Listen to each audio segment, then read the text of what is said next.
Muy buenos días a todas y a todos. Una alegría estar junto a ustedes en este día tan especial, viernes 1 de mayo, día de San José Obrero, día del trabajador, día en que se dignifica el trabajo del hombre y la mujer. En especial, en este tiempo de cuarentena, pondremos, en el corazón y en la oración aquellos que a través de su servicio, cualquiera sea, hacen posible el cuidado del pueblo.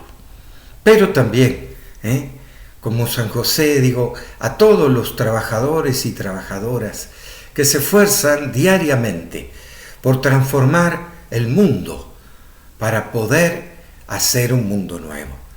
Pero bueno, en este día del trabajador vamos a escuchar la palabra de Dios en este tiempo pascual que en los Hechos de los Apóstoles nos reúne a un gran acontecimiento como es lo que vamos a leer, la conversión de San Pablo, porque nos dice así: Saulo, respirando amenazas contra los discípulos del Señor, se presentó al sumo sacerdote y le pidió cartas para las sinagogas de Damasco, autorizándolo para llevar presos a Jerusalén a los seguidores del camino del Señor, que encontrara hombres y mujeres.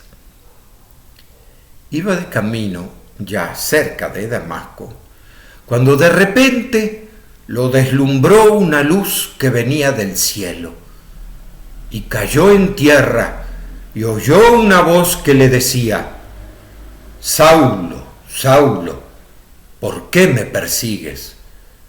Contestó: ¿Quién eres, Señor?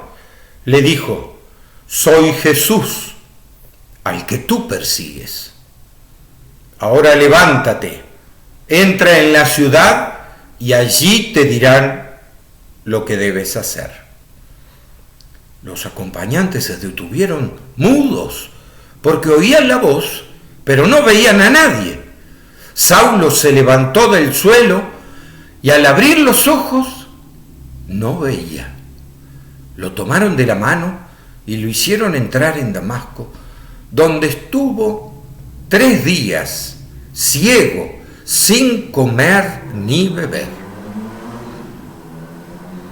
Había en Damasco un discípulo llamado Ananías.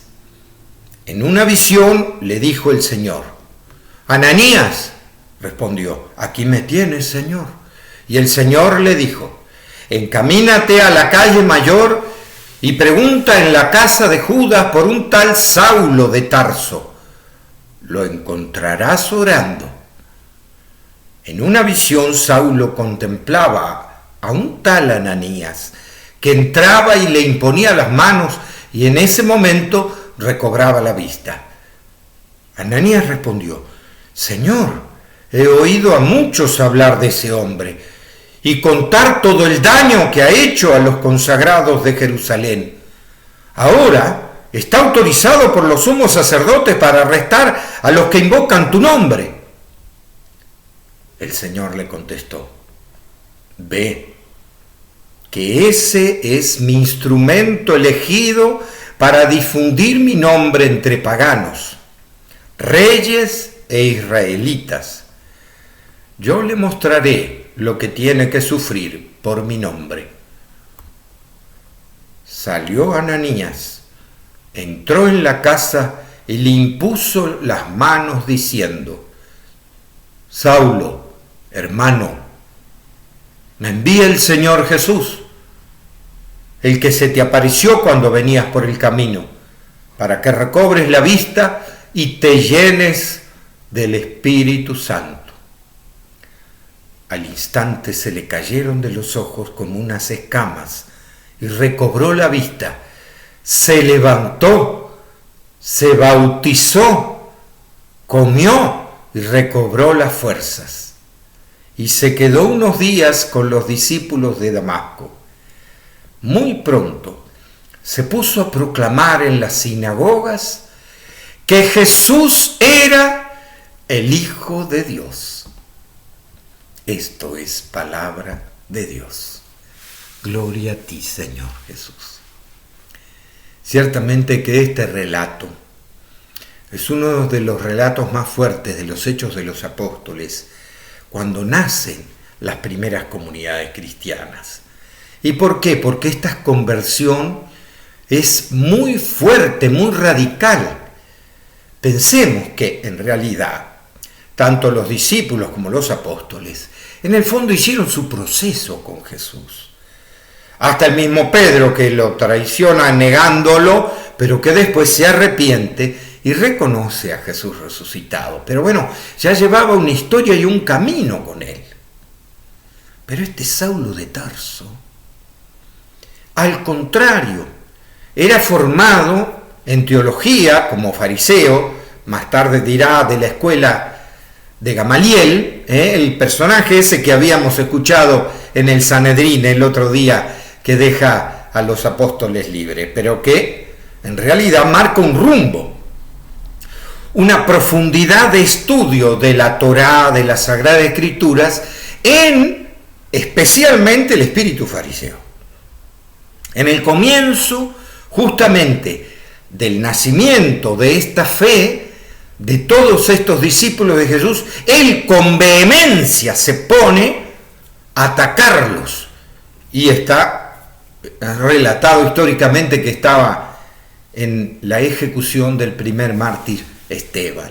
Y más tarde, peor, con más vehemencia y más violencia, atacando a todos los que en aquel entonces se llamaban los del camino. ¿Por qué se llamaban los del camino? Porque siempre caminaban como Jesús de un pueblo al otro. Por eso nos llamaban los del camino. Más tarde en Antioquía nos llamarán cristianos porque siempre hablaban del Cristo. Pero ¿por qué digo todo esto? ¿Por qué? Porque enfatizaba esta como secta que había nacido del judaísmo, y él era uno de los perseguidores más vehementes, hasta irse a otra ciudad, hasta Damasco, a perseguir los que se habían esparcido. O sea, no se quedó ni siquiera en Jerusalén a perseguirlos. Los salió a perseguir a otras ciudades. O sea, la vehemencia violenta de Saulo era terrible. Sin embargo, cuando tiene esta experiencia con Jesús resucitado y lo tira del caballo, cambia toda su perspectiva. Y fíjense lo que dice: Saulo, Saulo, ¿quién eres? Soy Jesús al que tú persigues. O sea, perseguir a cristianos es perseguir a Jesús, como Jesús lo había dicho. Todo lo que le hagas a mi prójimo, me lo haces a mí. Se lo estaba haciendo a Jesús. Y es así que el mismo Jesús le dice que vaya a Damasco, y allí le iba a mostrar un camino. O sea, lo estaba llamando. Pero la conversión de Pablo no termina ahí. ¿Por qué? Porque hay otro llamado, el de Ananías. Ananías, discípulo de Jesús, en Damasco, y profundizando, escucha a Jesús, que le dice: anda, impone las manos y bautiza a Saulo de Tarso. Pero él mismo sabe, yo sé quién es él. Perseguidor de cristianos con vehemencia, violento. No importa, le dice Dios. Él va a ser un instrumento mío. Él tiene que evangelizar y misionar a otros pueblos. Y Ananías lo hace. Se podría decir contra su voluntad y sus deseos, con el temor de decir: me voy a acercar a un hombre sumamente peligroso y me pueden destrozar. Pero él confía plenamente en el llamado de Jesús y se presenta, le impone las manos y le dice que lo mandó Jesús, el que lo había tirado del caballo. Y este Pablo, en estos 3 días de ceguera, de silencio, de angustia, cambió su corazón, y al volver a ver, es todo un símbolo el que se le cayeron las escamas. ¿Por qué? Porque por primera vez vio el camino de Jesús, a Jesús resucitado. Y al verlo, su vida cambia radicalmente. Y de una vez, él que era perseguidor de cristianos se pone a predicar, con todo lo que implicaba, que los demás lo vieron como un traidor. Y sabemos cómo siguió la historia. Pero digo, indudablemente para toda la iglesia esta es una conversión muy fuerte. ¿Por qué? Porque no fue un proceso así nomás, fue un proceso muy fuerte y muy violento de cambio. ¿Qué nos dice esto 2000 años después? En esta cuarentena, a ver, porque tal vez muchos hasta dicen, uy, esto cuando termina, o cómo va a ser, y cómo vamos a cambiar, ¿no? Una conversión como la de Pablo nos dice, cualquier persona, si descubre el camino de Jesús, puede cambiar de vida radicalmente. Puede transformar su vida. Porque en realidad la conversión de San Pablo es una de tantas que después sucedieron.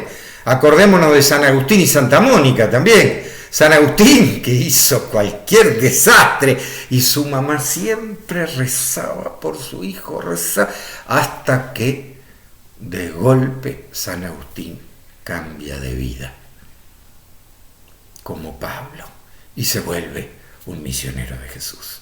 Quiere decir que cualquier persona, sea como sea su historia y su vida, se siente la presencia de Jesús resucitado, se siente en la vida, esa otra vida que encierra el camino de Jesús, el reino de los cielos, reino de justicia de verdad, puede cambiar la vida profundamente, hasta el punto de ser un gran misionero. ¿Qué desafío nos espera para después de la cuarentena? Vamos a pedirle a Pablo de Tarso, vamos a pedirle a San José que seamos perseverantes en el trabajo de Jesús. Que Dios y la Virgen los bendiga en el nombre del Padre, del Hijo y del Espíritu Santo. Amén.